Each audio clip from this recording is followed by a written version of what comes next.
Bacaan Injil. Pembacaan dari Lukas 10 ayat 25 sampai dengan 37. Siapakah sesamaku? Inilah Injil suci menurut Lukas. Pada suatu ketika seorang ahli kitab berdiri hendak mencobai Yesus. Guru, apakah yang harus kulakukan untuk memperoleh hidup yang kekal? Jawab Yesus kepadanya, apa yang tertulis dalam hukum Taurat? Apa yang kau baca di sana? Jawab orang itu, kasihilah Tuhan Allahmu dengan segenap hati dan dengan segenap jiwamu dan dengan segenap kekuatanmu dan dengan segenap akal budimu, dan kasihilah sesamamu manusia seperti dirimu sendiri. Kata Yesus kepadanya, benar jawabmu itu.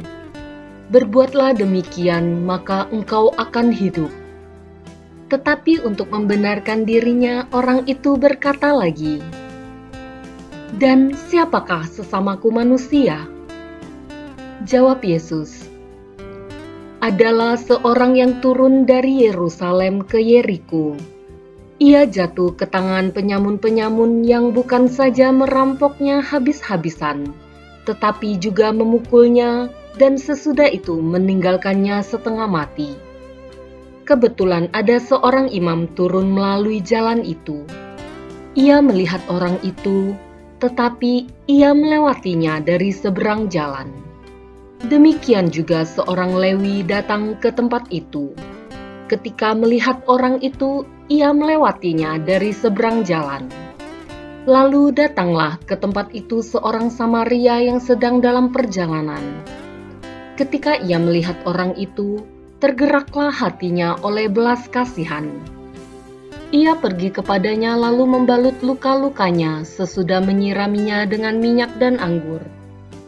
Kemudian ia menaikkan orang itu ke atas keledai tunggangannya sendiri, lalu membawanya ke tempat penginapan dan merawatnya. Keesokan harinya ia menyerahkan 2 dinar kepada pemilik penginapan itu, katanya, rawatlah dia, dan jika kau belanjakan lebih dari ini, aku akan menggantinya waktu aku kembali. Menurut pendapatmu, siapakah di antara ketiga orang ini adalah sesama manusia dari orang yang jatuh ke tangan penyamun itu? Jawab orang itu, orang yang telah menunjukkan belas kasihan kepadanya. Yesus berkata kepadanya, pergilah dan perbuatlah demikian. Demikianlah sabda Tuhan. Terpujilah Kristus.